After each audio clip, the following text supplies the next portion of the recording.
Evangelho de Lucas, capítulo de número 16.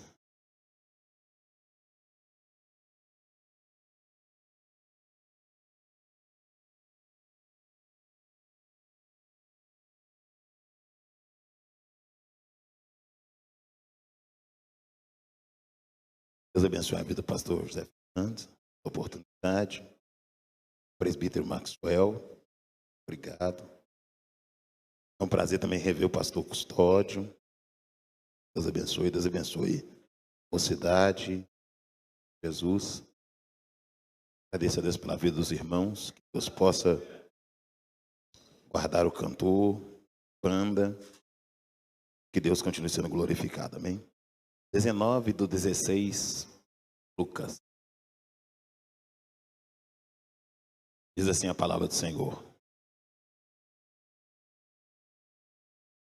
Ora, havia um homem rico e vestia-se de púrpura e de linho finíssimo. E vivia todos os dias regaladamente e esplendidamente. Havia também um certo mendigo chamado Lázaro, que jazia cheio de chagas à porta da casa. E desejava alimentar-se com as migalhas que caíam da mesa do rico. E os próprios cães vinham lamber as chagas.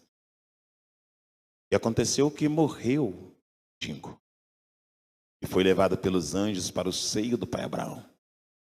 Morreu também o rico e foi sepultado. E no inferno, erguendo os olhos e estando em tormenta, e viu ao longe Abraão e Lázaro no seu seio. E clamando disse: Pai Abraão, tem misericórdia de mim. E manda que Lázaro molhe na água a ponta de seu dedo e me refresque ali. Porque estou atormentado nessa chama. Disse-lhe, porém, o pai Abraão: Filho, lembra-te que recebeste os teus bens em tua vida, e Lázaro somente males. E agora este é consolado, e tu está em tormenta. E além de tudo isso, está posto um grande abismo entre nós e vós. De sorte que os que quiserem passar daqui para vós não podem, nem tampouco os de lá podem passar para cá. E ele disse: Rogo-te, pois, ó Pai, que mandas a casa de meu pai, pois tenho 5 irmãos, para que lhes dê testemunho, a fim de que não venham também para esse lugar de tormento. Disse-lhe o pai Abraão: Tem Moisés e os profetas, ouçam. Senhor, te louvamos pela tua palavra. Podemos assentar. Quero agradecer a Deus por esta igreja, pela oportunidade de estar aqui, irmãos. Dizer para os irmãos que o sentido de graça não é libertinagem. Graça não simboliza libertinagem. E dizer para os irmãos que misericórdia só funciona enquanto tem vida. Aproveite a misericórdia enquanto você está vivo. Ela vai acabar. Estou muito feliz por estar aqui. Eu não vou mudar as minhas ferramentas, até porque o meu corpo tem doído muito, meu corpo físico. Eu tenho entrado em lutas espirituais. E o Senhor tem me exortado para que eu não mude as ferramentas. Sei que alguns não concordam com a ferramenta que eu tenho usado. Mas o ferramenteiro tem me dado uma ordem, e eu vou cumprir com essa ordem. Você vai engolindo, vai descendo a garganta abaixo, mas Deus me chamou para te incomodar mesmo. E a senhora vai ser incomodada hoje, madame. Verso de número 19 do capítulo 16 do Evangelho de Lucas, diz assim a palavra do Senhor. Ora, havia um homem rico Primeira coisa é que ser rico não é pecado. Ele obter e ter posse de bens, o agravante aqui não é esse. Não existe nenhum agravante nas posses que ele tem. Não existe nenhum agravante nas prerrogativas que ele conquistou através do suor do seu trabalho, da sua boa administração. Então, você ser rico ou ter sucesso financeiro, isso não é pecado. O Evangelho de Cristo não faz apologia à miséria. Deus não faz apologia à miséria. Pelo contrário, o Senhor quer que você seja próspero para que através da sua prosperidade o reino dele propague. Então o seu sucesso é uma ponte para que o reino possa ser propagado. O texto diz, havia um homem rico, aleluia, que vestia de púrpura e de linho finíssimo, e que vivia todos os dias regaladamente, esplendidamente. Ele vivia uma vida de luxúria. A riqueza dele deu para ele linho fino, púrpura, e além de ter um traje de alto nível, ele vivia uma vida regalada, uma vida estabilizada. A riqueza dele lhe constituiu estabilidade na terra. Isso não é errado. A riqueza proporciona para que o homem possa ter uma estabilidade, uma tranquilidade, um sono mais leve, uma vida mais tranquila. A riqueza abre portas. Esse homem tinha portas abertas através da riqueza que ele adquiriu. Verso de número 19 do capítulo número 16. E o 20 diz, havia também um certo mendigo chamado Lázaro. O verso 20 já fala de outra realidade financeira. A primeira realidade, sucesso. A segunda realidade, escassez. O primeiro tem uma vida próspera, uma vida rica. Está vivendo na luxúria. Uma luxúria construída através das suas finanças. E esse não é o problema dele. Mas do outro lado nós encontramos um mendigo. E o nome desse mendigo é citado. Ele chamava Lázaro. A primeira importância aqui, a Bíblia não fala o nome do rico, mas fala o nome do mendigo. Aqui não fala qual é o nome do rico, mas faz questão de deixar registrado nessa parábola o nome do mendigo. Porque Deus não chama o homem pelos valores que ele tem, mas sim pelos princípios que ele carrega. Deus não vai chamar o homem pelas conquistas materiais que ele tem, mas sim pelo estilo de vida que ele leva. E aqui a Bíblia fala que esse mendigo chamava-se Lázaro. E havia também um mendigo chamado Lázaro, que jazia cheio de chagas à porta daquele homem. A Bíblia diz que esse mendigo ele estava à porta daquele homem rico.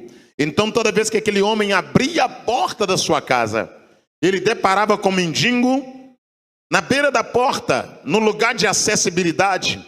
Da porta para fora uma realidade, da porta para dentro outra realidade. Quando se olhava para a charrete daquele homem, uma realidade. Quando olhava para aquele mendigo, outra realidade. Só que Deus está olhando do céu esse cenário, esse desenho. De um lado, alguém bem-sucedido, que não é pecado. Do outro lado, alguém que está vivendo uma vida de miséria. E Deus está olhando e avaliando, e colocando como exemplo, através de parábola, para o nosso elevo espiritual. E o texto diz, havia também um certo mendigo chamado Lázaro, que jazia à porta daquele cheio de chaga. Então Lázaro, além de ser mendigo, ele estava cheio de pereba, de chaga. As chagas abertas, as enfermidades abertas, estavam sobre aquele mendigo que estava à porta daquele homem rico. E o texto no verso 21 diz, e desejava alimentar-se das migalhas que caíam da mesa do rico. A palavra do Senhor diz que aquele mendigo cheio de chagas, ele desejava alimentar-se das migalhas. Ele não queria adentrar na casa do rico e assentar-se à mesa. Ele não queria usar os talheres daquele rico. Ele não queria usar a taça. Ele não queria pisar no porcelanato ou pisar no tapete. Ele queria somente comer das migalhas, daquilo que sobrejava, daquilo que caía, daquilo que sobrava, do resto da mesa do rico. Era o desejo de Lázaro alimentar, saciar a sua fome.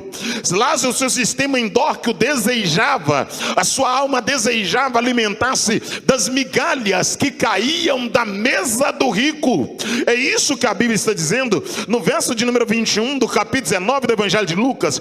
E desejava, aleluia, alimentar-se das migalhas que caíam da mesa do rico. E os próprios cães, uma matilha, os próprios cães vinham lamber as chagas. Os cachorros ajuntavam em torno daquele mendigo chamado Lázaro e lambia as feridas abertas. Lázaro tocava de um lado e os cachorros lambiam do outro. Lázaro tocava de um lado e os cães lambiam do outro. E aquele rico saía da sua casa abastado, vestido de púrpura, de linho finíssimo, vivendo regaladamente. E ele passava por Lázaro, via a escassez de Lázaro, e uma das coisas que me chama a atenção, ele não se comovia, ele não se quebrantava, ele não sentia nenhum quebrantamento pela miséria alheia, pela escassez alheia. Não estava impregnado na alma dele o segundo maior mandamento. E qual é o segundo maior mandamento? Amarás o teu próximo como a ti mesmo. Não havia quebrantamento na alma daquele rico. Ele pulava Lázaro, ele conseguia conviver com o mendigo na sua porta, desejando comer das migalhas, cheio de pereba, cheio de chaga. O corpo de Lázaro estava no estado de putrefação. Fecha o teu olho, curva a tua cabeça. O teu corpo vai apodrecer, o meu corpo vai apodrecer, o nosso corpo vai apodrecer. Nós não temos que cultuar o nosso corpo, nós não temos que adorar o nosso corpo, nós temos que consagrar o nosso corpo a Deus, mas não podemos fazer do nosso corpo um semideus. Uma das falhas da igreja de Corinto é que a igreja de Corinto, ela adorava o seu próprio corpo. O povo da antiga Grécia, da Grécia, atual Itália, da antiga Tessalônica, tinha consigo essa mitologia. Eles traziam sobre o corpo um certo culto, mas a Bíblia diz: apresentai os vossos corpos a Deus como sacrifício santo, agradável e irrepreensível, que é o vosso culto racional.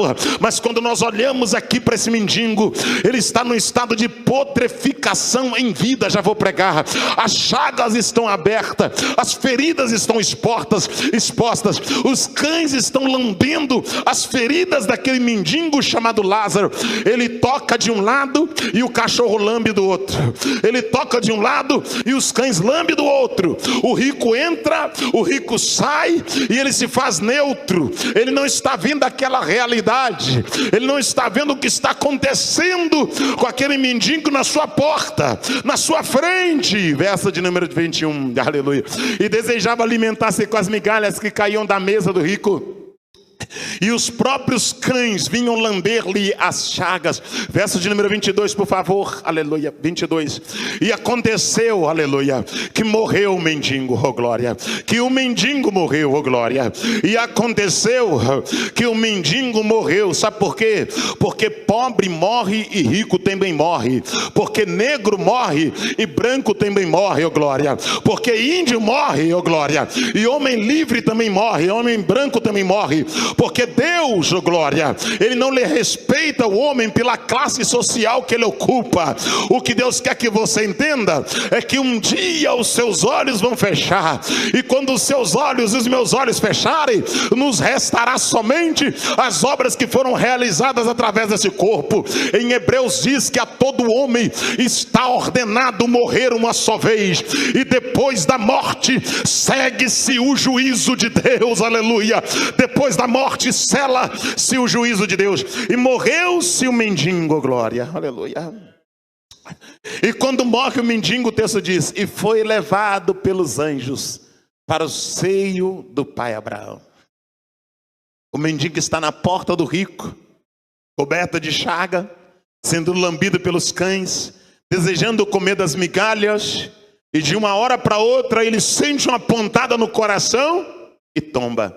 E quando ele tomba, os anjos vêm e tiram a alma do mendigo. Eu imagino o mendigo olhando para trás e vendo o corpo cheio de pereba no chão. E quando ele olha para frente, ele vê uma luz. E os anjos levando a alma do mendigo. E quem sabe ele está olhando e vendo o corpo no chão e a alma subindo, oh glória, aleluia. E essa alma que vai subindo, levada pelos anjos, como diz a palavra do Senhor, é entregue no seio do pai Abraão, oh glória. Só que o tempo vai passar, olha o que o texto diz. E aconteceu que morreu o mendigo, que o mendigo morreu, e foi levado pelos anjos para o seio do pai Abraão, oh glória. E morreu também o rico, oh glória.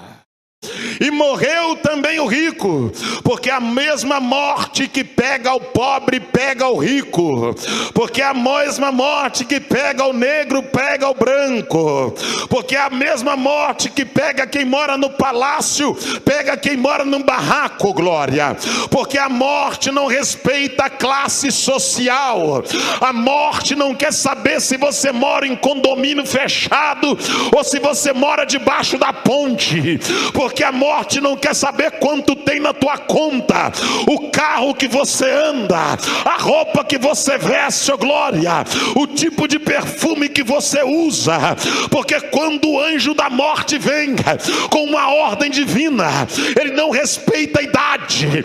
Morre gente de 90, mas morre gente de 2 anos de idade.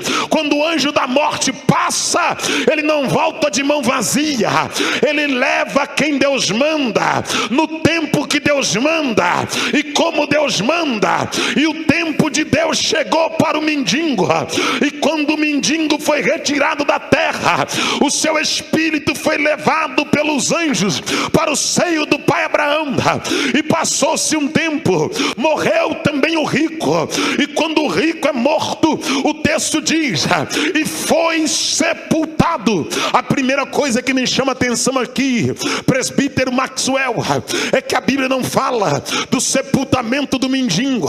A Bíblia não fala que o mendigo Lázaro foi sepultado, mas a Bíblia fala que o rico foi sepultado. Eu queria que você viesse comigo pelos olhos da fé, oh glória, aleluia, através da cosmovisão da fé, até o sepultamento do rico. Vamos parafrasear, vamos conjecturar, para abrir a faculdade psicológica daquele que está ouvindo, para que ele compreenda o que está sendo narrado. Eu queria que você viesse comigo até o sepultamento do rico. Quem sabe separaram no cemitério a melhor cova, prepararam uma lápide bonita, colocaram o nome dele e escrito: aqui jaz os restos mortais de fulano de tal. Compraram o melhor caixão, colocaram coroas de flores, oh glória, buquê, rosas, coroas, chegaram em memória daquele rico. Quem sabe as carpideiras entraram na casa e começaram a chorar, oh glória, e alguém lamentava a morte dele. Quem sabe passaram 7 dias na beira do caixão, olhando para o corpo dele envolvido de formol para conservar. Quem sabe uma comitiva de pessoas caminharam carregando a alça do caixão até o cemitério da cidade. Quem sabe um sacerdote com a lâmpada na frente chorando, levantando a fumaça, e desceram o corpo dele buraco abaixo e jogaram terra. Depois que jogaram terra, oh glória, quem sabe alguém colocou uma pedra e alguns lamentos foram feitos na beira da cova. Ele era bom, era gente boa, ele era bacana. Quem sabe quando acabaram de sepultar, já estavam brigando por causa da herança, já estavam tentando dividir os patrimônios, já estavam brigando pela terra, brigando pelo gado, brigando pela fazenda. Porque no caixão não se leva nada, porque no caixão não se leva casa, porque no caixão não se leva fazenda, porque no caixão não se leva gado, porque no caixão não se leva dinheiro, mas no caixão se leva a consciência. O que você quer dizer, Juarez? O corpo apodrece, os olhos ossos vão apodrecer, mas a consciência vai ser ativa, porque na eternidade a sua consciência, a minha consciência, ela vai estar ativa, ela vai estar típica, ela vai estar funcionando. E eu quero te provar aqui que no lugar da tormenta não é o lugar que a pessoa vai estar sofrendo sem saber porquê. Ninguém estará no inferno sem saber por que está no inferno.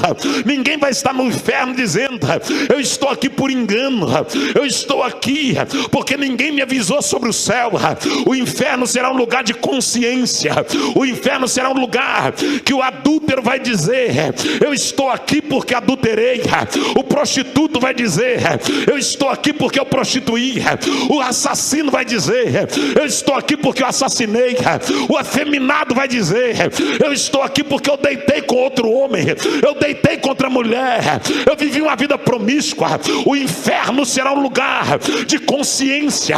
Todo idolatra, todo afeminado, toda pessoa que vive uma vida promíscua, quando estiver dentro do inferno, ela vai saber por quê ela estará lá. Não pense você que o inferno vai ser um lugar que a pessoa estará lá sem saber o motivo pelo qual ela está lá dentro. Toda pessoa que for para o inferno, ela vai saber por que ela está no inferno. Já vou pregar, vem comigo por favor. Aleluia. E aconteceu que morreu o mendigo e foi levado pelos anjos, oh glória, para o seio do pai Abraão. E morreu também o rico e foi sepultado. Até aí está tudo bem. Foi sepultado, né, querido? Eu vou te mostrar o que é a graça. Eu vou te mostrar o que é a misericórdia. Vem comigo, vou te mostrar até onde a misericórdia sem obediência vai te levar, até onde a graça sem obediência vai te levar. Não, agora é graça, agora é pela graça, Juarez. Agora é tudo misericórdia. Continue adulterando e acha que é graça. Continue prostituindo e acha que é misericórdia. Continue bebendo e acha que é graça. Continue vivendo uma vida promíscua, uma vida dupla, e acha que é graça. E talvez você diga: eu não sei porque eu vim. Eu não sei. Você não veio ouvir um coach, você não veio ouvir uma mensagem de autoajuda. Quem me convidou sabia que Deus me usa dessa forma, e eu não vou mudar a forma que Deus fala através da minha boca para agradar meia dúzia de pessoas. Eu não estou mandando indireta, é direta mesmo. Eu quero que você entenda: o discurso da minha boca não vai ser mudado para agradar homem.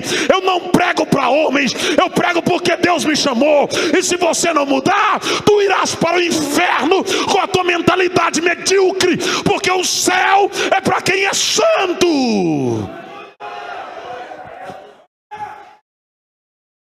Verso de número 23. E no inferno,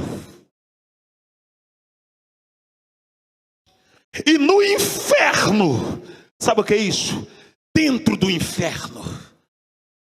Tu tem noção do que é inferno? Inferno é o lugar onde o fogo não apaga, onde o verme não morre. Inferno é o lugar onde as pessoas não vão sofrer eternamente. Jesus nunca escondeu o inferno dos seus ouvintes. Jesus nunca deixou de falar do inferno para quem ouviu o seu discurso. Porque a maior covardia que existe é omitir a existência do inferno. É não falar sobre essa realidade tangente, gritante e real que é o inferno. Ou você acha que vivendo uma vida de bel prazer na terra, entrarás no céu? Ou você acha que vivendo uma vida regalada, uma vida de qualquer maneira descomprometida, entrarás no céu? E pasme com o que eu vou dizer: toda vez que o discurso é duro, a plateia diminui. Quer perder gente? Endurece a mensagem. Quer perder rebelde? Endurece a mensagem. Jesus está pregando certa feita e olhou para a multidão e disse: aquele que não comer da minha carne e aquele que não beber do meu sangue, esse tal não tem parte comigo. A multidão olhou e falou: dura esse discurso, vamos embora. E começou a ir embora. Pedro puxou o avental de Jesus e falou: Senhor, a multidão está indo embora. Sabe o que Pedro está dizendo? Muda a mensagem para o povo ficar. Prega outra coisa que o povo fica. Só que nós não pregamos para o povo ficar, nós pregamos para o povo subir. Feche os seus olhos.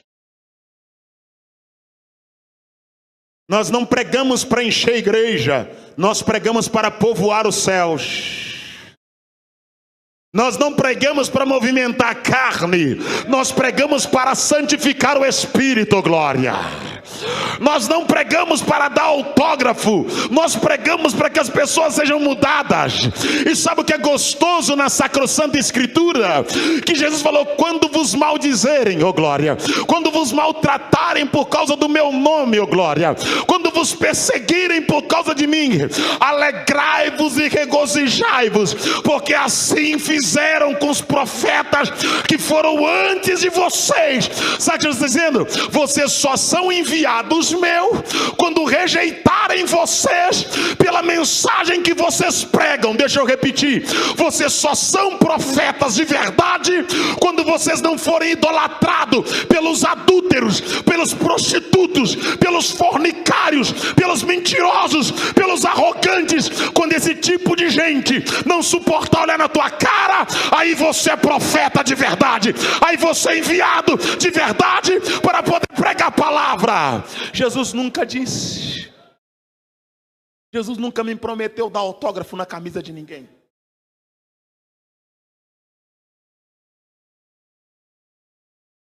Jesus nunca me prometeu que eu seria carregado nos ombros pela multidão, mas ele disse: você vai ser rejeitado. E quer ouvir uma boa? Quando Estevão iniciou o ciclo da graça pregando com autoridade, depois Jesus foi assunto ao céu, Estevão estava pregando no Sinédrio. Enquanto ele pregava, ficou bom assim, pastor? Enquanto Estevão pregava, a palavra do Senhor diz que eles rangeram dente contra Estevão, arrastaram Estevão, levaram para fora da sinagoga e apedrejaram ele até o elo da morte. Apedrejaram Estevão por causa da mensagem que ele pregava. Estevão não pregava porque ele era o melhor pregador. Não existia disputa de pregador. Não existia disputa de levitas. Feche seus olhos. Sabe qual é o nosso maior problema? É que os hinos que cantam hoje falam mais de nós que de Deus. Os louvores falam que vão resolver os nossos problemas e não exaltam o nome de Deus. Nosso maior problema é que nós estamos sendo o centro do culto e não Deus. Nós precisamos rever os louvores que estamos cantando. Tudo para mim, nada para Ele. Só que louvor não é para mim, é para a glória dEle. E o interessante é que tem muita gente carregando a prerrogativa de levita, mas canta música do mundo. Não é levita. Você não pode ser levita. Não se pode uma mesma fonte de jorrar água doce e jorrar água amarga. E o conceito de levita está muito além do timbre de uma voz. Levita está além, já vou pregar. Levita está além do timbre da voz. Quando Neemias tampou as brechas dos muros, quando Neemias subiu os muros, passou a argamassa, vai ouvir. Neemias fez o altar, colocou 7 degraus, restaurou o altar. Passou a palavra para Esdras. Esdras tomou a palavra e sabe o que aconteceu? Esdras começou a pregar de manhã. Chegou meio-dia, Esdras está pregando. Chegou de tarde, Esdras está pregando. Escureceu e Esdras está pregando. Enquanto Esdras pregava, o povo estava na casa. Porque o povo não estava na casa pelo show, estava pela palavra, ó glória. Porque o povo não estava na casa porque o louvor era bom, estava na casa porque a palavra estava sendo pregada. Porque Esdras pegou os livros das crônicas e começou a falar da grandeza de Deus. Enquanto ele falava de Deus, o povo começou a chorar. E quando o povo começou a chorar, não chorou porque o hino quebrantou o povo. Eles não choraram porque o hino era melancólico. Eles não choraram pela voz dos levitas. Eles choraram por causa da palavra. E quando eles começaram a chorar, sabe o que Esdras fez? Esdras chamou os levitas das tribos dos coaditas, dos coraitas, e falou com eles: vestir ornamento santo, santificai a vida de vocês. Peguem a bacia com sangue de cordeiro e com água. enfia a mão na água e no sangue do cordeiro, e sai vocês que são levitas no meio do povo, aspergindo água e sangue, e acalma o povo enquanto eu prego a palavra, e diga para o povo: não entristeçai, mas alegrai-vos, aleluia, porque este dia é consagrado ao Senhor. E diga mais, levitas, aos povos: comai as gorduras, bebai as doçuras, e enviai porção para quem não tem nada preparado para si, porque a alegria do Senhor é a vossa força. E o que é a alegria de Deus? A alegria de Deus é ver um povo santo, zeloso de boas obras. A alegria de Deus é ver um povo santo, zeloso de boas obras. A alegria de Deus é ver um povo santo, zeloso de boas obras. Vem comigo. Verso de número 23, deixa aí. E no inferno, quem está no inferno? O rico está lá no inferno. E no inferno, dentro do inferno, no meio do lugar da tormenta, olha o que vai acontecer. Erguendo os olhos. Sabe por que ele ergueu os olhos? Porque o inferno é embaixo e o céu é para cima. O Sheol é para baixo e o céu é para cima. A igreja do arrebatamento, ela não desce, ela sobe. Ela desce na adoração, mas sobe no rapto da noiva, oh glória.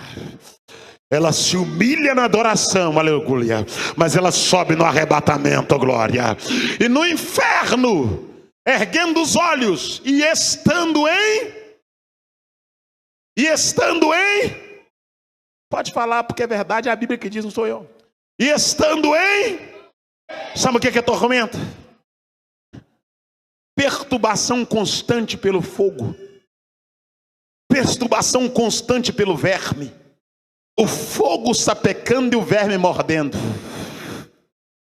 o fogo sapecando e o verme mordendo, e a morte não chega lá, não morre eternamente.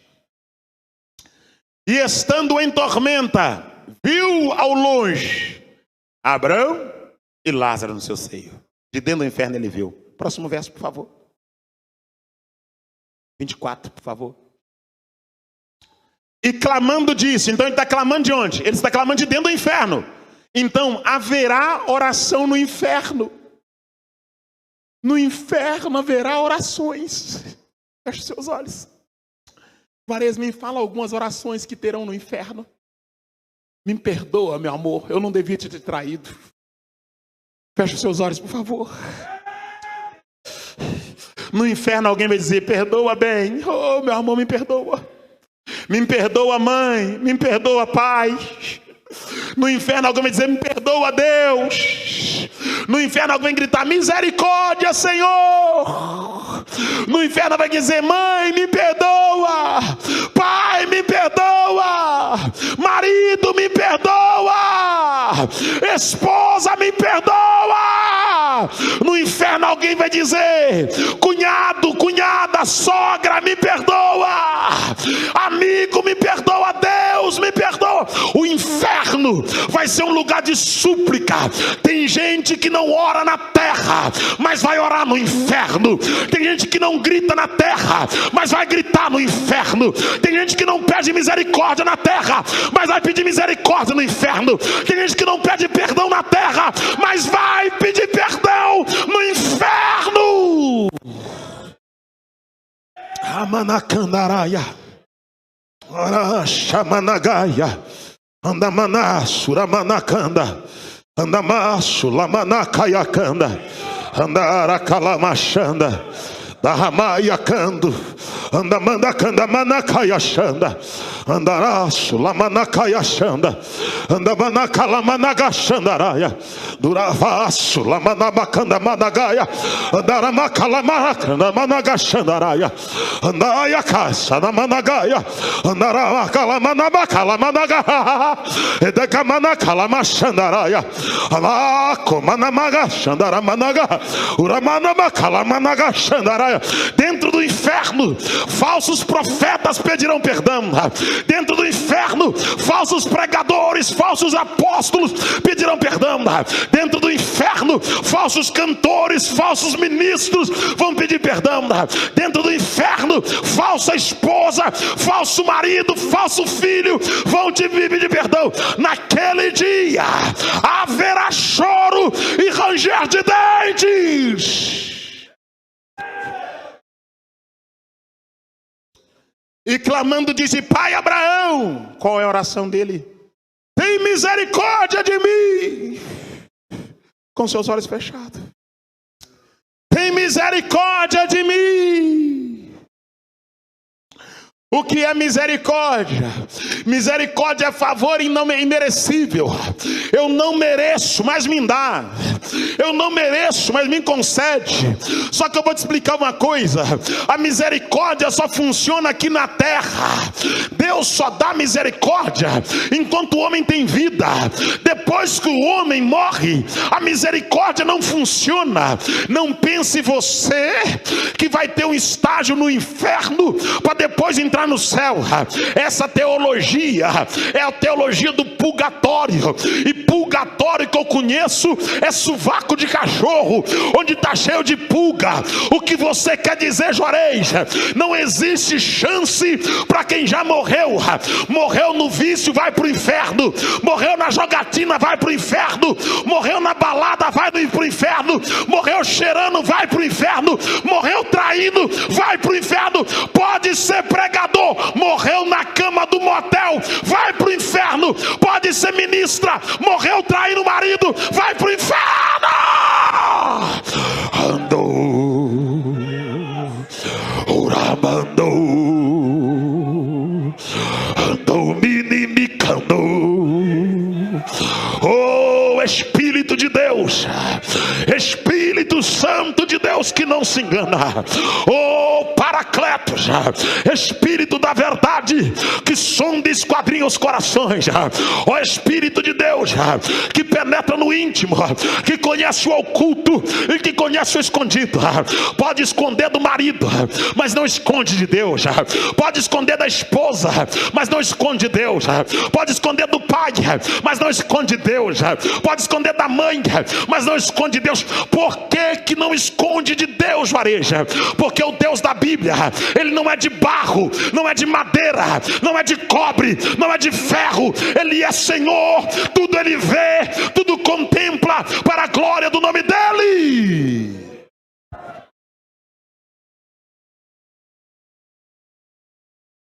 Se não der para dar glória, vai dando ai. Depois toma um copo d'água que melhora. Mas não se esqueça, essa é a palavra de Deus. Aleluia. Essa é a palavra de Deus. Não é minha essa palavra. Não é minha. Aleluia. Essa palavra não é minha. Aleluia. Aleluia. Aleluia. Aleluia. Aleluia. Aleluia. Em Mateus 15:8 está escrito: visto que esse povo me honra com os lábios, mas o coração está longe de mim. Tem noção do que é isso? Era a graça já manifesta na terra. Jesus está cumprindo a lei para manifestar a graça. Aí ele olha para o povo e diz: visto que esse povo me honra com os lábios. Sabe o que ele está dizendo? Isso é tudo show, isso é tudo teatro. Com a boca fala de santidade, mas no particular trai a esposa. Com a boca fala de santidade, mas no particular prostitui. Com a boca fala de santidade, mas no particular toma vinho, toma uísque, toma cerveja. Esse povo me honra com os lábios, mas o coração está longe de mim. Por que você não prega isso? Por que você não fala isso? Porque isso não te dá agenda, porque isso não te dá fama. Você fala da graça facilitada, mas não fala da obediência requerida por Deus.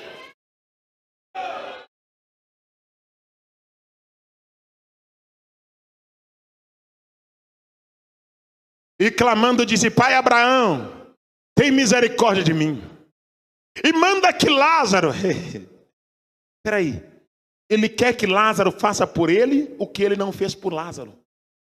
Ele nunca teve misericórdia de Lázaro, só que agora ele quer que Lázaro tenha misericórdia dele. Ele nunca olhou para a necessidade de Lázaro quando ele mendigava na porta da casa dele. Coberto de chaga, cheio de hipereba, ele nunca olhou para a necessidade de Lázaro. Só que agora ele está olhando, obrigado. Agora ele está olhando para a necessidade dele de dentro do inferno. Ele diz: Pai Abraão, manda que Lázaro, faça ele fazer por mim o que eu nunca fiz por ele. Feche seus olhos. Só que o mundo espiritual é um canteiro. O que você planta, você colhe. Cuidado com a semente que você está jogando. Cuidado com a semeadura que você faz. Você quer colher vento? Continue plantando tempestade.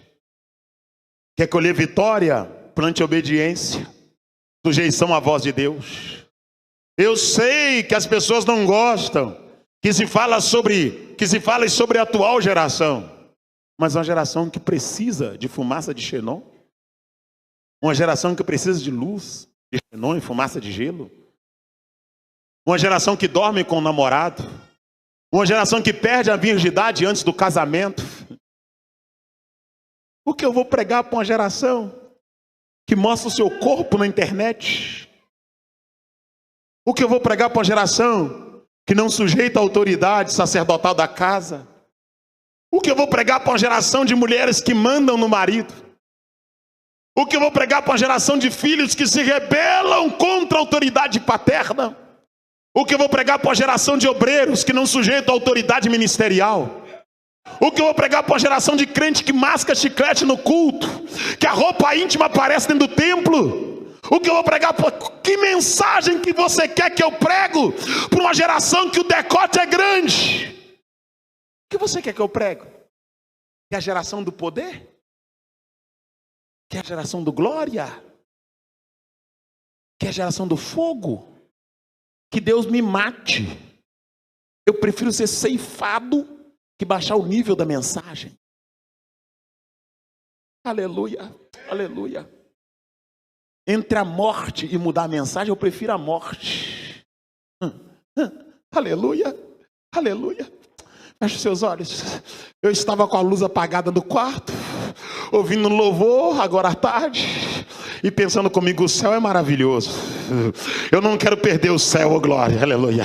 Eu não quero perder o céu por nada, oh glória. Quem não quiser ir, que não vá, mas eu quero ir, oh glória. E eu sempre vou falar sobre o céu.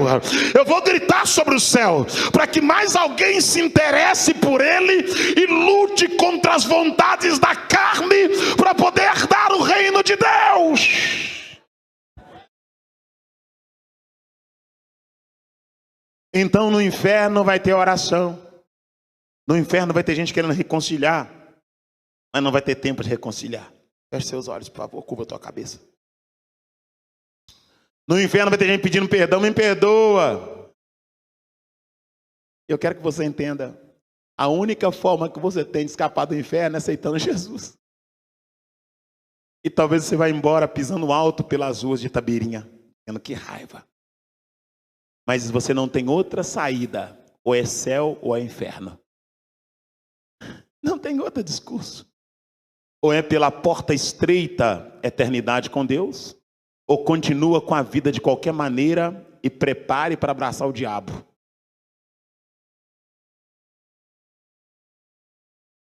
Eu sei que é uma mensagem que talvez... Que mensagem dura, com seus olhos fechados.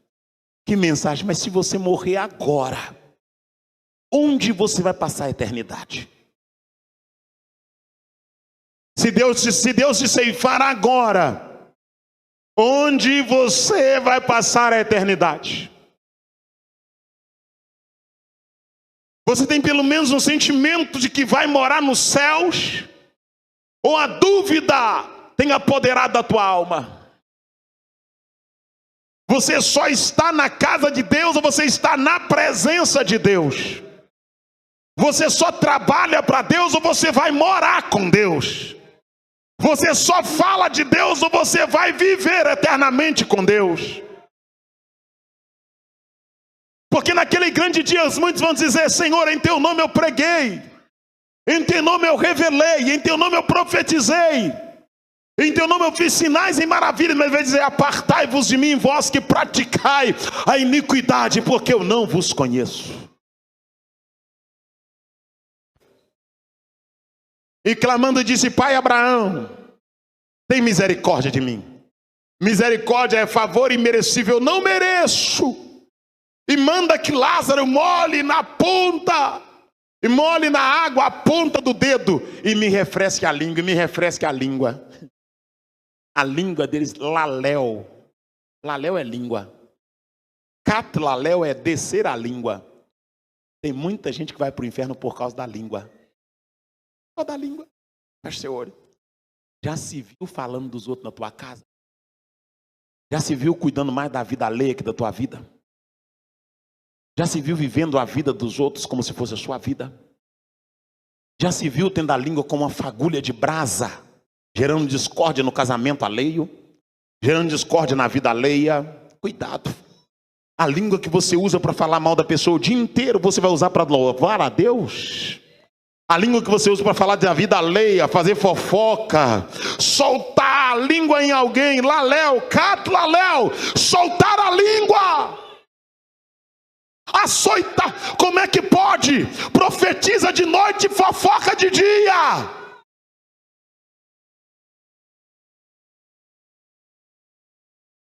De noite relampeia, sapateia e revela. De dia uma linguaruda futriqueira. De noite louva, levanta a mão. Não está gostando não, né? Eu estou sentindo que você não está gostando, é por isso que eu vou continuar. Porque não é para você gostar, é para você mudar. Não é para o teu gosto. A oração aqui foi essa: não fale conosco o que nós queremos ouvir, mas fale conosco o que o Senhor quer, aleluia. Antes de eu pegar a palavra, a oração foi essa, aleluia. E essa mensagem é resposta de oração.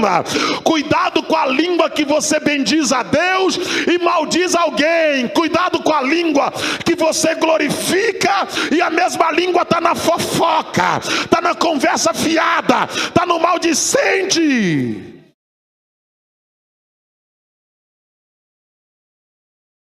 E clamando disse: Pai Abraão, tem misericórdia de mim, e manda que Lázaro molhe na água a ponta do seu dedo e me refresque a língua, porque estou nessa chama, estou atormentado nessa chama. Ele disse que estava atormentado na chama. Você crê na Escritura? Você crê na Bíblia? Quem crê na Bíblia dá um amém aí. Pois é isso que a Bíblia está dizendo. Ele estava na chama, no fogo, no Sheol, sofrendo. Sabe por quê? Porque na oportunidade de vida que ele teve, ele não fez o que devia. E o que ele deveria fazer? Se humilhar diante de Deus e reconhecer a grandeza dele. Se curvar diante de Deus e reconhecer a grandeza dele, e entrar pelo caminho que Deus ordenou. Entrar pelo caminho reto que Deus ordenou. Mas ele usou a vida para fazer o que ele achava melhor. Verso de número 25.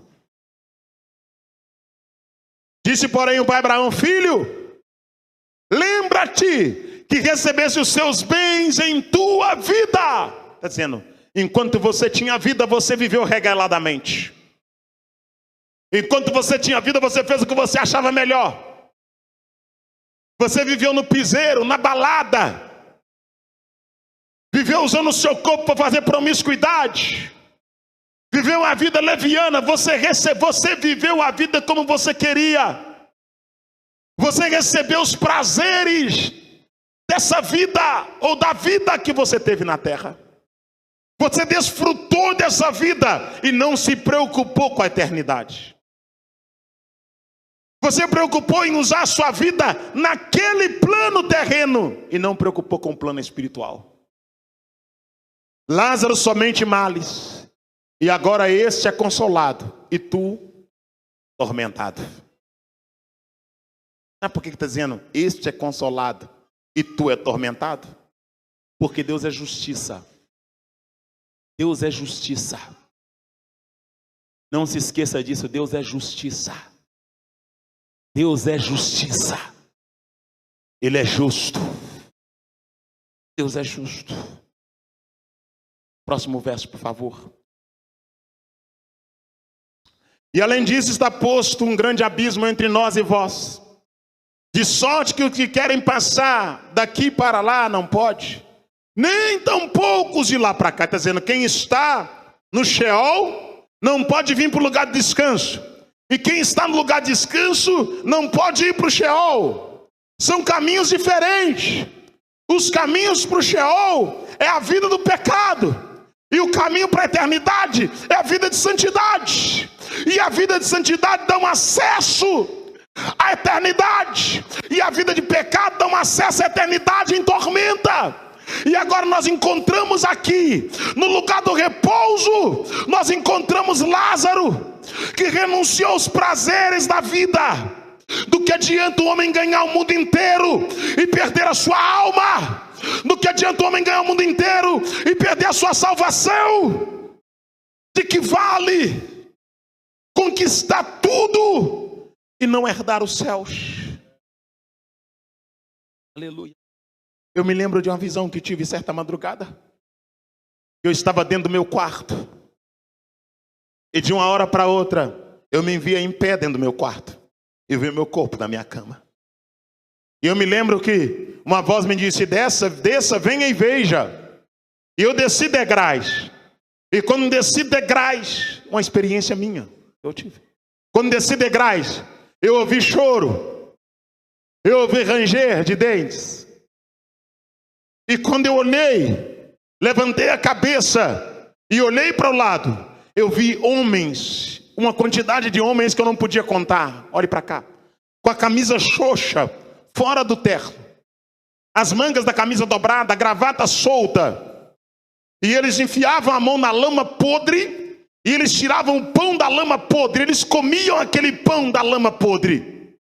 E eu olhava para aqueles homens, os dentes apodrecidos na cavidade bucal, e eles tiravam o pão da lama e comiam. E eu começava a querer chorar, e a voz me disse, não chore, porta varonilmente, porque eu sou Deus. E a voz me disse, esses homens são ministros. E era período político, eu falei, são políticos? Eu pensei comigo, são políticos? E a voz disse, não, são ministros da minha casa, que perverteram o caminho da verdade, e que não propagaram com precisão o meu reino. E eles estavam tirando o pão da lama, e comendo em lugar escuro, e havia choro e ranger de dente. E a voz me disse, desça, venha e veja. E eu andei um pouco mais, e eu vi a multidão incontável, Maxwell. E eu vi aquela multidão como se fossem lavas, e fezes sobre as lavas. E eu sabia que eles estavam na ponta dos pés, eles estavam com a boca fechada, e eles rangiam entre os dentes, e não podiam abrir a boca, porque se abrissem a boca, o excremento entrava na boca. Então eles ficavam gemendo, e de hora e de tempo em tempo eles baixavam naquela lama quente, porque como se fosse uma navalha, passava sobre a lama, e aquela lama onde a cabeça não baixava, ela arrancava, mas a cabeça que saía do tronco, ela não morria, aquela cabeça continuava viva, e o tronco continuava vivo. Juarez, o que você quer dizer? A visão que eu tive aquela madrugada, a cabeça saltava do corpo, separava os membros, mas os membros continuavam vivos, Maxwell. Então, para que a cabeça não separasse do corpo e ficasse dentro do excremento, aquelas pessoas que tinham consciência no lugar de tormento, elas baixavam e levantavam. E eu disse, o que é essa multidão? E a voz me disse, essa multidão é a multidão que foi apacentada pelos homens que perverteram o caminho da verdade. Essa multidão andou errante pela terra e não deu ouvido à minha palavra, e eu quis chorar, aleluia. E a voz me disse, não chore, porte varonilmente, levante a cabeça, venha e veja. Comecei a andar, saí daquele lugar baixo, e a voz me disse, venha, suba, veja. E quando eu olhei, eu vi um degrau, Eu tentei subir o degrau, não consegui subir. Uma mão me pegou reta, e quando eu olhei naquela reta, eu vi uma grande porta, que eu não vi o final da porta. Aleluia. E da porta saiu uma luz inigualável, diferente, que os meus olhos nunca viram. Aleluia. E quando eu quis caminhar para a luz, quanto mais eu caminhava, mais o meu corpo desejava. E quando eu estava chegando perto da porta, a voz me disse: detenha-te, não venha para cá, porque ainda não é chegado o teu tempo. Oh glória. Não venha para cá, porque ainda não é chegada a tua hora. Volte, pregue a minha palavra, fira, ofenda, magoe, traga-os, nem que seja arrastando, mas não perca nenhum, porque o tempo está chegando e a hora vem em que eu arrancarei a minha igreja da terra. Sabe o que é isso, irmão? Sabe o que é isso? É o que Jesus falou: se o olho direito te faz pecar, arranca-o e lança de ti, porque é melhor entrar cego de um olho no céu, que com os dois para o inferno. Se a mão direita te faz pecar, arranca e lança para longe de ti, porque é melhor entrar sem uma mão no céu, que com as duas para o inferno. Sabe o que é isso? É a seriedade do céu e a seriedade do inferno. Evangelho não é show, evangelho não é entretenimento, evangelho não é reunião de homens, evangelho é lugar de preparar pessoas para o arrebatamento, preparar pessoas para a eternidade. A Bíblia precisa ser pregada como ela é, em nome de Jesus de Nazaré.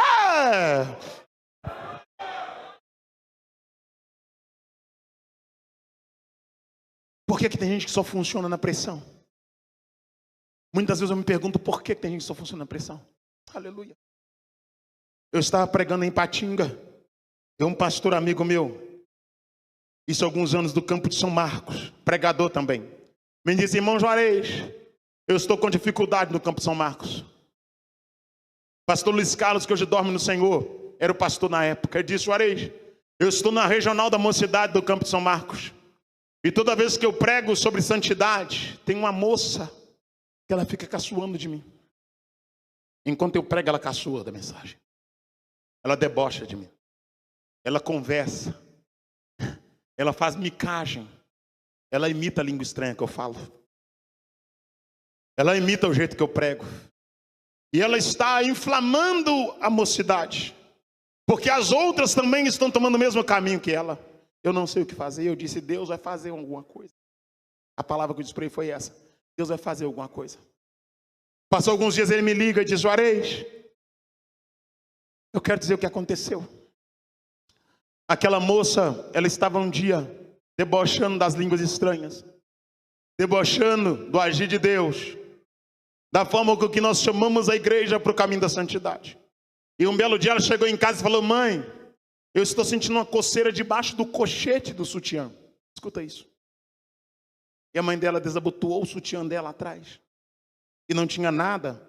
Passou um álcool, fechou o cochete, falou: não tem nada aí. Passou mais uns dias, ela disse: mãe, a coceira está aí. A mãe dela abriu o cochete, tinha como se fosse uma espinhazinha. A mãe dela espremeu aquela espinha, passou um medicamento paliativo, tapou, fechou, e amém. E ela continuou no caminho do deboche, continuou fazendo vitupério na casa de Deus, continuou brincando com as coisas santas, continuou tomando ceia como se fosse água, continuou cantando. Ouça isso, ouça isso.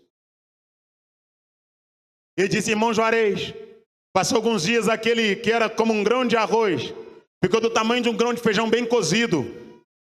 E a mãe dela preocupou e levou para o Odilon Beres, o hospital que tem lá perto, ali perto da Igreja Batista Lagoinha. Chegaram lá, removeram aquela tampa, passaram medicamento paliativo, colocaram a gás. Falou: não é nada. Voltou para casa. Passou mais alguns dias, aquilo que era do tamanho de um grão de feijão ficou do tamanho de um coquinho. Aí agora já levou para o hospital. Já removeram aquela tampa. Quando removeram a tampa, dentro da enfermidade tinha vermes do tamanho de um grão de arroz. Varejeira viva do tamanho de um grão de arroz. Emerson disse: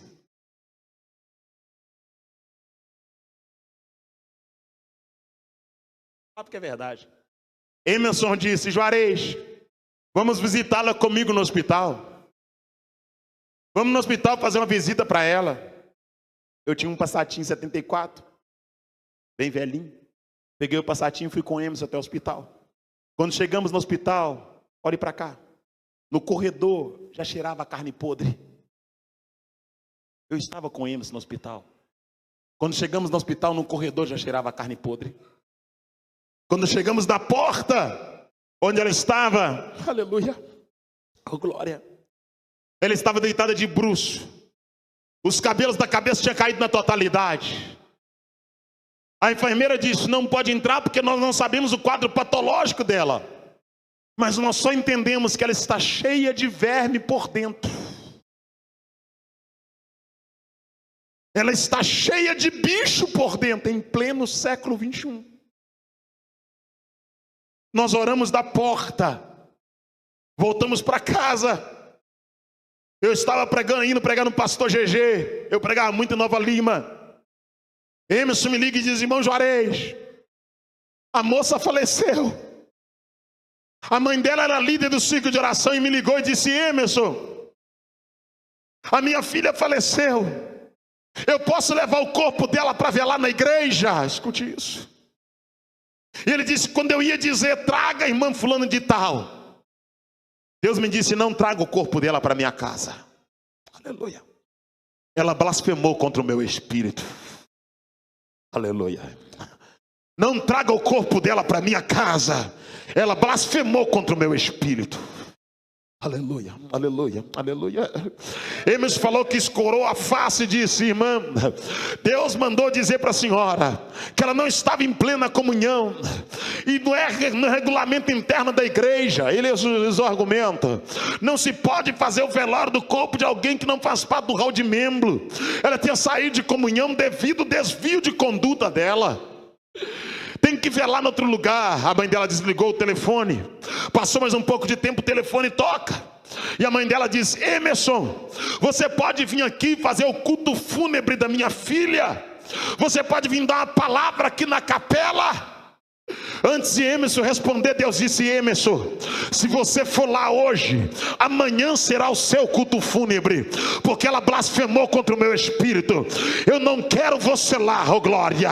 Eu não quero o corpo dela aqui, oh glória, porque eu sou santo, a minha casa é santa, a minha glória é santa, e eu não divido a minha glória com ninguém.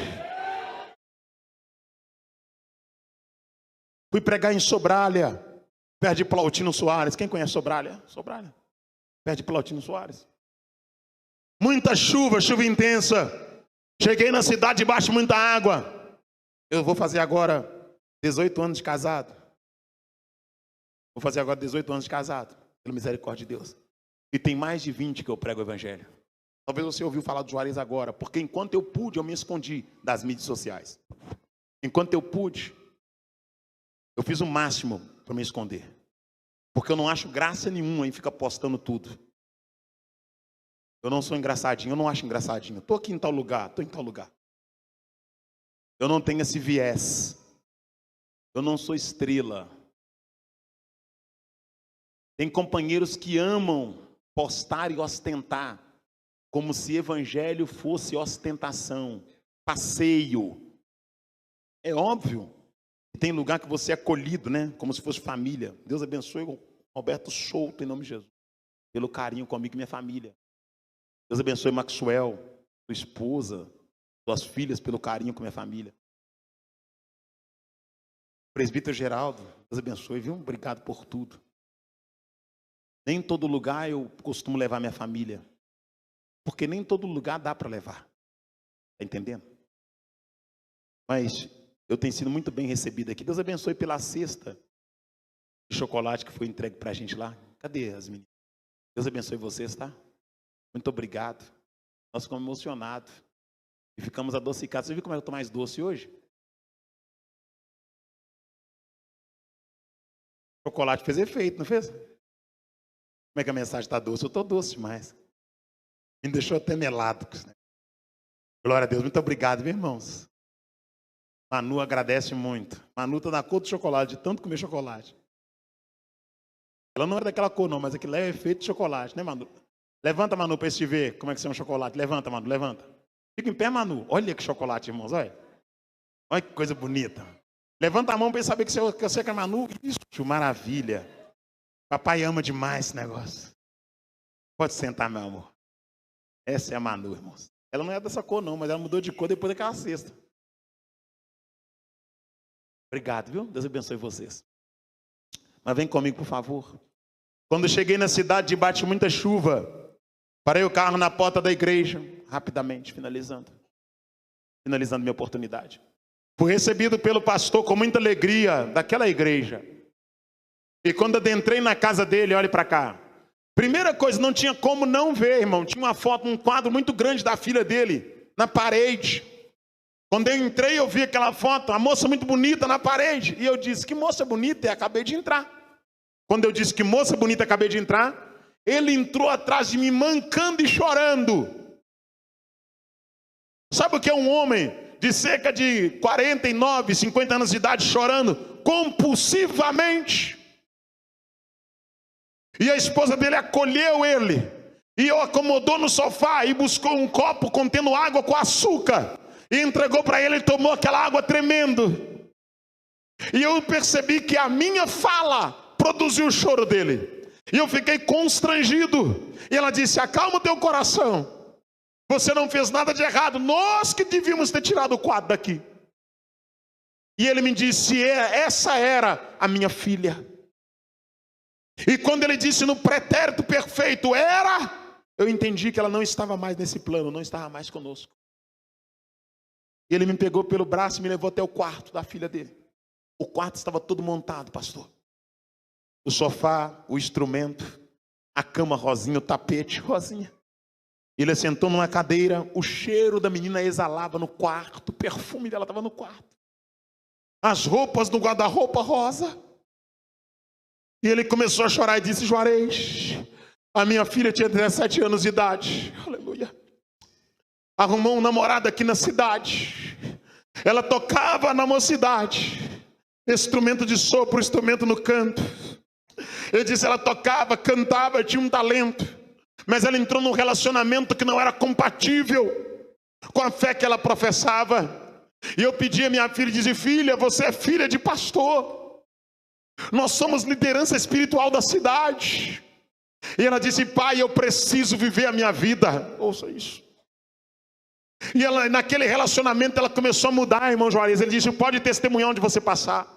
Ela começou a mudar, começou a abandonar o instrumento, começou a mudar as vestimentas, começou a subir na garupa da moto do rapaz e andar disparado pela cidade. Saindo da escola dominical, muitas vezes ele deparou na porta da igreja com ela na garupa da moto desviada. E aquele rapaz começou a frequentar a casa com a camisa no ombro, de bermuda. Começou a frequentar a casa de qualquer maneira, sentar no sofá, e ele não podia mandar embora porque a filha, e não podia deixar de acolher porque o rapaz estava com a filha dele. Só que aquilo estava adoecendo ele, aquilo estava matando ele como sacerdote. Mas um belo dia, aquela menina ditosa, provida de beleza, olha para cá, ela sentiu uma dor no joelho, escute isso, ela sentiu uma dor no joelho, 17 anos de idade, o joelho doeu, levou para Valadares, fizeram um exame, nada tinha, do joelho continuou doendo, inchou o joelho. Passou alguns dias, levaram em Valadares, fizeram mais uma bateria de exame, não encontraram nada, tiraram o líquido do joelho, levaram para Brasília, fizeram uma biópsia no líquido do joelho. Passaram alguns dias, arrumaram uma sala com um psicólogo, um médico, a mãe e o pai.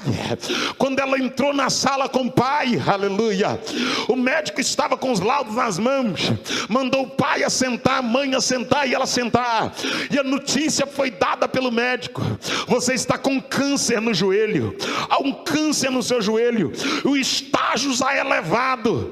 Ela começou a chorar muito, escute isso, e ela chorava, e a médica disse, mas ainda tem uma saída, se você amputar a perna, você ainda vive vive. Coloca uma prótese e dá para viver. Os pais falam: nós vamos conversar em casa, nós vamos orar, e depois nós vamos decidir. Adentraram no carro, voltavam para casa. Quando chegou em casa, o pastor disse que ela abraçou o instrumento, pegou a pasta daquilo que ela usava na igreja, ajoelhou na beira da cama, ela orou, ela pediu, ela chorou, mas a situação não foi mudada. Aleluia. Ela disse que o pai dela disse que ela levantou e disse: pai, eu quero voltar para Jesus. Por que que tem gente que só volta quando aperta? Por que que tem gente que só conserta quando é ferido? Por que que tem gente que só reconhece quando Deus amassa? Ela voltou para Cristo, mas o mal não saiu, o mal não foi embora. Chegou o dia de voltar aos médicos para dar a decisão final. O pai reuniu com ela e com a mãe no quarto, e o pai disse que ela levantou a cabeça, cheia do Espírito Santo, e disse: pai, com as duas pernas eu envergonhei a ti e a Deus na cidade. Com as duas pernas eu saí da presença de Deus. Com as duas pernas eu me desviei do santo caminho do Senhor. E agora, com as duas pernas, se for preciso, eu sairei da terra. Se Deus quiser me curar, Ele vai me curar. Mas se não me curar, e se Ele achar que eu não tenho estrutura para permanecer na terra, eu sairei da terra com as duas pernas. E o pai disse que voltaram para os médicos e disseram que não iriam amputar. E ele disse: Juarez, faz 35 dias que eu sepultei a minha filha de 17 anos de idade, acometida de um câncer. E uma das coisas que ela disse para mim aqui, sentado nessa cama, ele disse que ela olhou para ele, dentro dos olhos dele, e disse: pai, o que eu mais gostava em mim era a minha perna, o que eu mais gostava em mim era o meu joelho. Ela disse: pai, onde eu mais gostava, Deus tocou. Diga para a igreja, pai, que Deus sabe onde a gente se apoia e aquilo que a gente gosta. Feche os seus olhos, curva a tua cabeça. Qual é o tamanho da ferida que Deus vai ter que fazer para você voltar para Ele? Qual é o tamanho da ferida que Deus vai ter que provocar para você voltar para Ele? Eu sei que tem feridas que são provocadas não por desobediência, mas tem feridas que Deus provoca para trazer de novo. E o que Deus quer que você entenda que essa noite, que Ele não vai te perder para o mundo, Ele não vai te perder para a vida, Ele não vai te perder para as aventuras. Você que vai ouvir essa mensagem depois, Deus não mudou. Os falsos profetas estão dizendo que você pode viver uma vida leviana e que vai morar no céu. Mas eu vim como porta-voz de Deus dizer para ti: tu não vai morar no céu vivendo uma vida de qualquer maneira. Conserte enquanto é tempo. E Deus está dizendo para alguém aqui essa noite: eu não vou te perder, você é meu, eu te comprei.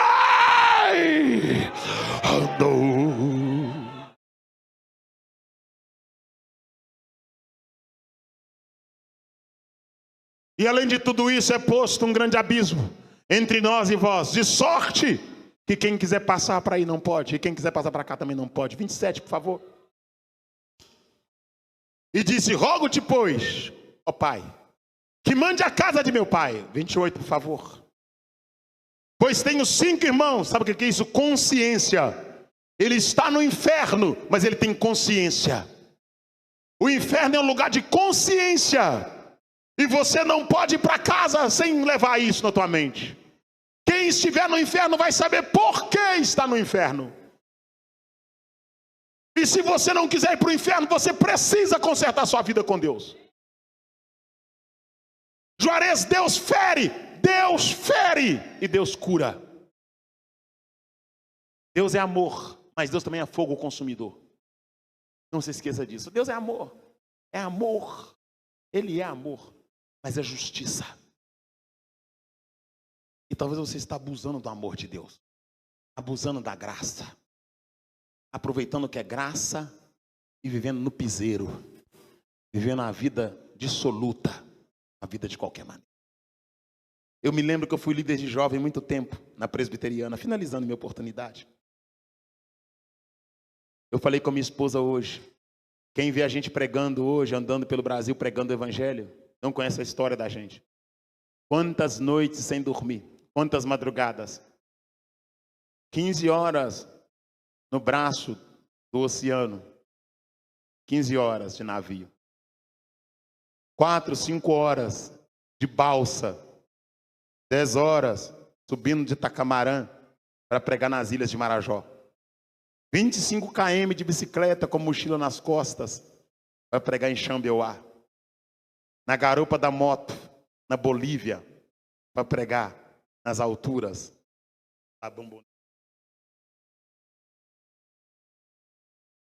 Quem vê a gente só vê hoje o retrato que a mídia propaga. Mas Deus conhece a história que a gente carrega. Deus conhece a história. E eu me lembro que no início da minha trajetória, eu fui primeiro líder de jovem, presbiteriano. E ali eu consegui agrupar bastante jovens. Bastante jovens. E alguns jovens tinham um talento diferenciado. E entre os jovens tinha um que tinha um talento maravilhoso. Eu amava aquele jovem. E a minha forma de amar é sendo sincero. Eles falam que cada um tem uma forma de demonstrar o amor, né? E a minha forma de demonstrar o amor é sendo sincero. Quem ama, corrige. Quem ama, orienta. E é uma das minhas características.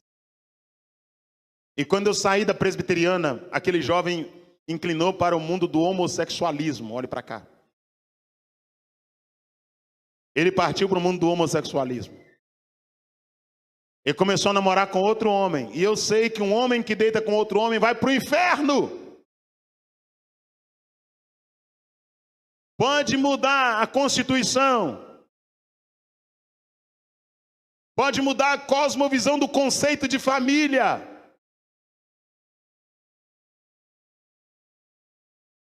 Mas a Bíblia não muda. Um homem deitar com outro homem, abominação é. E eu me lembro que aquele jovem inclinou para o homossexualismo, finalizando. E um belo dia me deparei com ele e disse: fulano de tal, vou falar o nome não. Se você continuar nessas práticas, você vai para o inferno. Porque essa é a bandeira que Deus me deu. A bandeira da realidade. De falar a verdade. Deus sempre vai colocar alguém que vai te dar um choque. Vai te dar uma sacudida. Uma verdade. Não a verdade encoberta, a verdade aberta. Eu disse: se você continuar nessa prática, você vai para o inferno. Você precisa arrepender dessa prática. E ele ouviu aquela palavra e sorrateiramente ele foi e contou para a mãe dele. E a Gal estava grávida naquela época, né? Estava grávida do Asaf e a gente já tinha a Raila. Eu estava chegando na casa da minha sogra, não me esqueço disso, chegando na casa da minha sogra, levando uma coca para comer um macarrão, que minha sogra fazia um macarrão, naquela época ela era boazinha comigo. Irmã Marlene, irmã Marlene. Aleluia. É ou não é, Raila? Irmã Marlene, deixa não que eu chegar lá. Minha sogra, irmãos, minha sogra é uma mulher de Deus.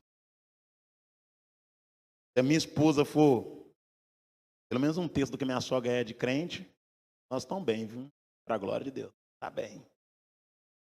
Minha sogra é crente. Eu ia namorar com sapato furado, minha sogra nunca desfez de mim. Tem noção do que é isso? Eu não tinha onde cair morto. Minha sogra nunca olhou torto para mim.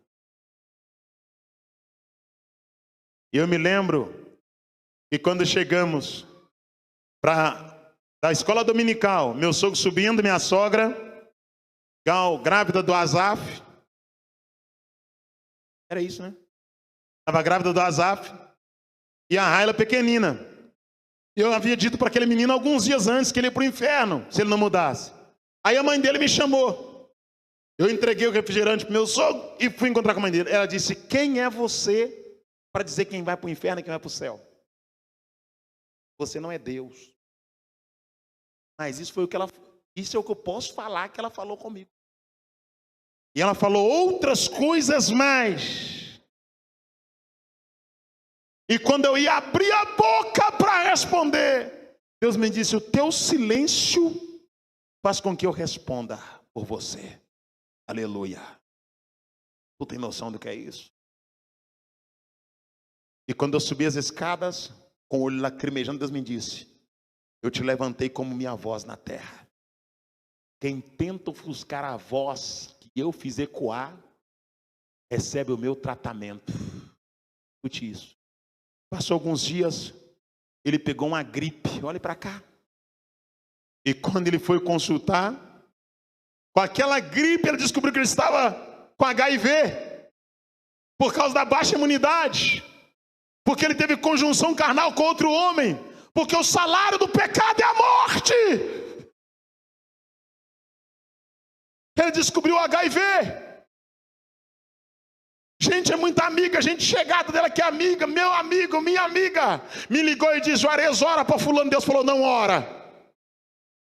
Juarez, pede a Deus. Fulano, Deus falou: não pede. Levaram para o hospital, medicaram, internaram, ligaram e disseram: Juarez, visita. Deus disse: não visita, não venha. Juarez, vem aqui, porque quer te ver. Deus falou: não vá. E um belo dia eu estava descendo para Ipatinga. Deus me disse: vira o carro e volta e vá, porque hoje eu quero que você visite. Olha para cá. E quando eu cheguei na porta do hospital, estava a família toda, a mãe, o pai, parentes. E quando eu cheguei, alguém disse: que bom que você veio. E a própria mãe disse: que bom, já tinha me perdoado. Peguei na mão dela, cumprimentei. Entrei no corredor. Quando cheguei na sala onde ele estava internado, todo ligado, deitado na maca, a enfermeira disse: você é o Juarez? Eu falei: sim. Ela disse: ele queria te ver. Está entendendo?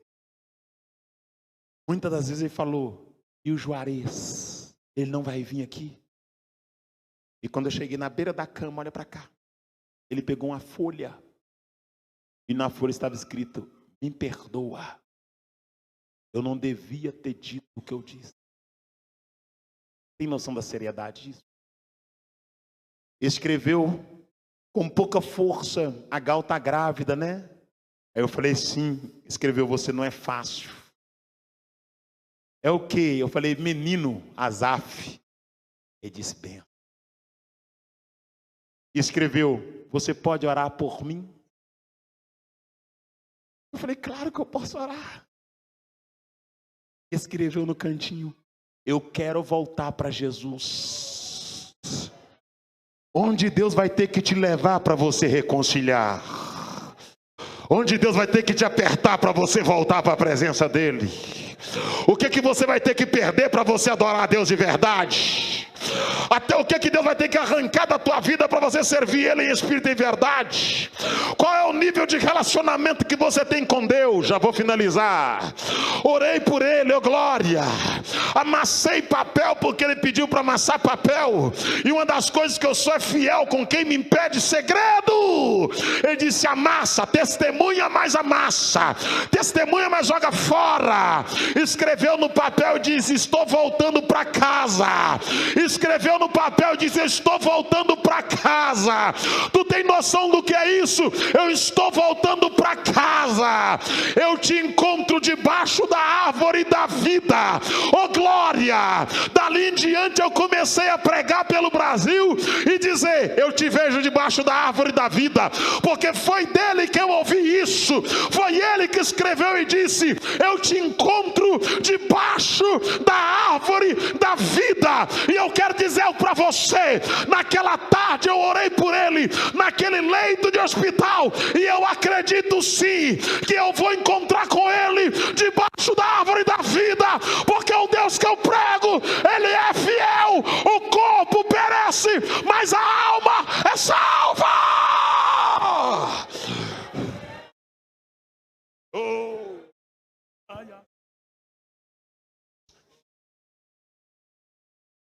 Saí do hospital, entrei no meu carro, parti para Ipatinga. A prima dele me liga chorando, diz: Juarez, fulano de tal acabou de morrer. Eu falei: ele não morreu, ele acabou de receber vida eterna.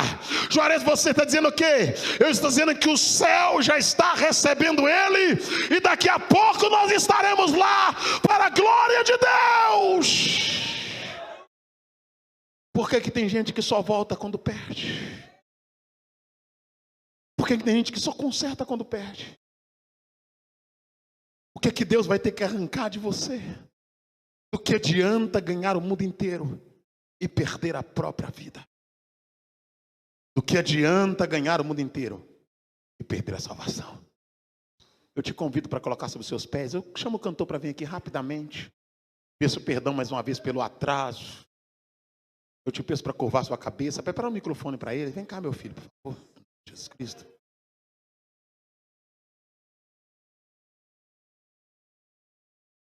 Cantor Ronan, irmãos. Que simpatia de pessoa. Eu estava falando com a minha esposa hoje. Deus abençoe seu ministério. Viu? É verdade, falei com ela hoje. E como Deus usa aquele menino.